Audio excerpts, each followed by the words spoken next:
My name is Teresa Singzon, and I wanted to research the negative effects of globalization on the environment.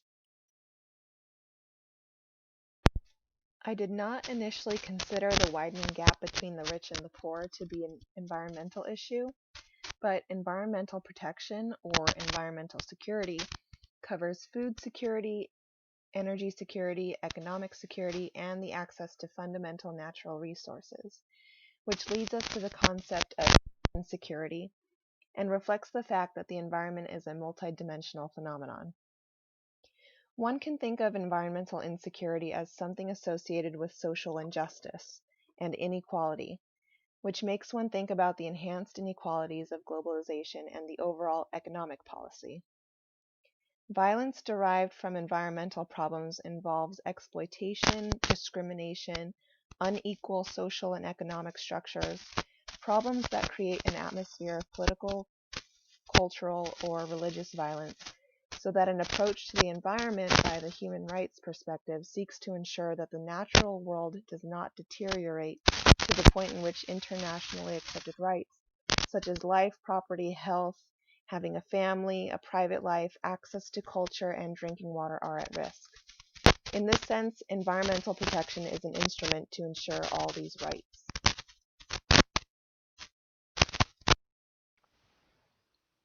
This slide is focused toward the article by Lenschow, Niewig, and Challies regarding mass interregional trade between Brazil and Germany. Brazil is a major soy provider for the world market. Meat production in Germany is dependent on imported soy for animal feed. Regional soy production amounts to approximately 12.5 million tons annually, reliant on significant inputs of fertilizers and agrochemicals. Agrochemical pollution and nutrient runoff have led to soil and water degradation, biodiversity loss, deforestation, and land concentration. Many economists consider economic instruments, such as resource depletion or pollution taxes, export taxes to cover environmental costs from transportation, or tradable allowances for harvesting, extraction, or emissions, the most cost-efficient instruments to encourage full cost accountability. In other words, the polluter pays. While international organizations or regimes may offer some options to regulate environmental effects between internationally connected places, they may be too unspecific or suffer from insufficient oversight. Both transparency and some level of institutionalization in governance toward sustainability may be important steps that contribute to greater effectiveness of state intervention.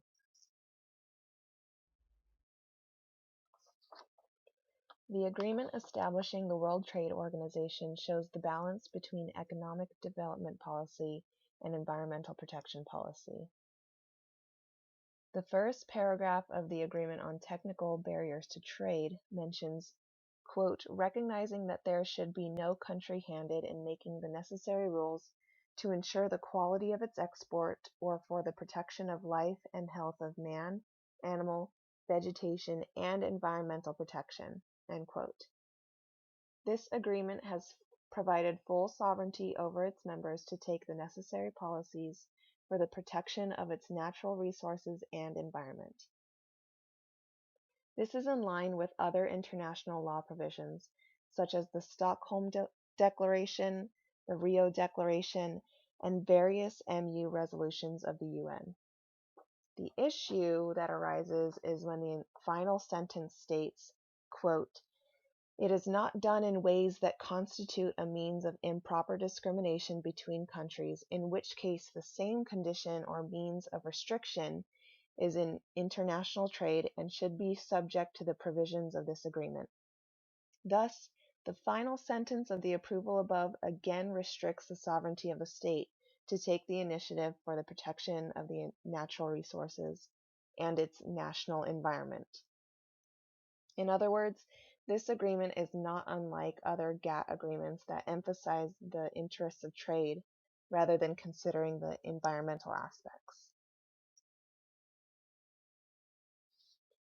In 1977, the goals of environmental education were agreed in the Basile Declaration at the Intergovernmental Conference on Environmental Education held at Basile. They were amended at UNESCO meetings in the Asia-Pacific region in order to capture the notion of sustainability. The three goals of environmental education agreed upon are here.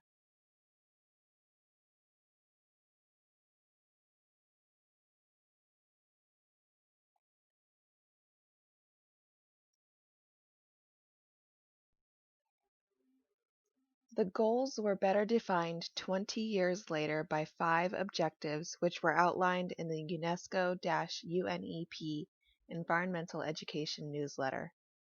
These objectives are to improve awareness, knowledge, attitudes, skills, and participation. Many economists have realized that cooperation between the economy and the environment will be beneficial to our future, and we will succeed in leaving the generations a living earth.